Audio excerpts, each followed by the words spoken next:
Ian's fragile mind takes a beating when he returns to Walford with Bobby, who lashes out at Jane after he hears her talking to a journalist about Max. Ian writes Jane a letter, but it turns out to be a suicide note. She races after him and finds him on a bridge, ready to end it all. As she begs him not to jump, Ian's distracted when he sees his late mother Kathy approaching.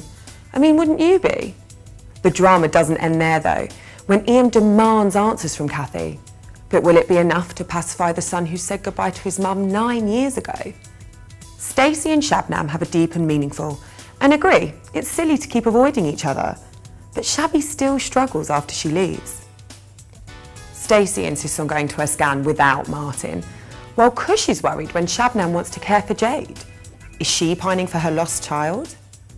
Linda's uncomfortable about Elaine's new man Jason, and she's right to be when Mick later finds him in a state of undress with Babe. Jason suggests to Babe they rob the pub and do a runner, but she sees sense and takes action, leaving Linda to reunite Elaine and Babe. Next is Coronation Street.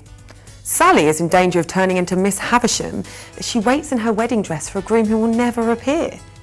Tim still hasn't forgiven her for kissing Kevin, quite right, and tells her she'll make a fool of herself if she turns up for the wedding. But she does, and she's left alone in the bistro as one by one her guests desert her. Carla finds herself in a sticky situation when Aidan's dad Johnny and cousin Kate turn up with shock news about Aidan's money. It's a nasty surprise for Carla, but Johnny is more worried about the factory accounts.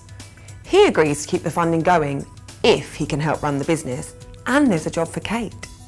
Elsewhere, Tyrone's working himself to the bone as Hope goes in for more scans, but as he makes a mistake at work, Fizz struggles with the kids. Is there any relief in sight? Well, not when Kev lands another juicy contract. We visit Yorkshire next. Robert's still in an induced coma, where everyone would prefer him to remain, but Aaron's worried when he discovers the medics are going to wake him up.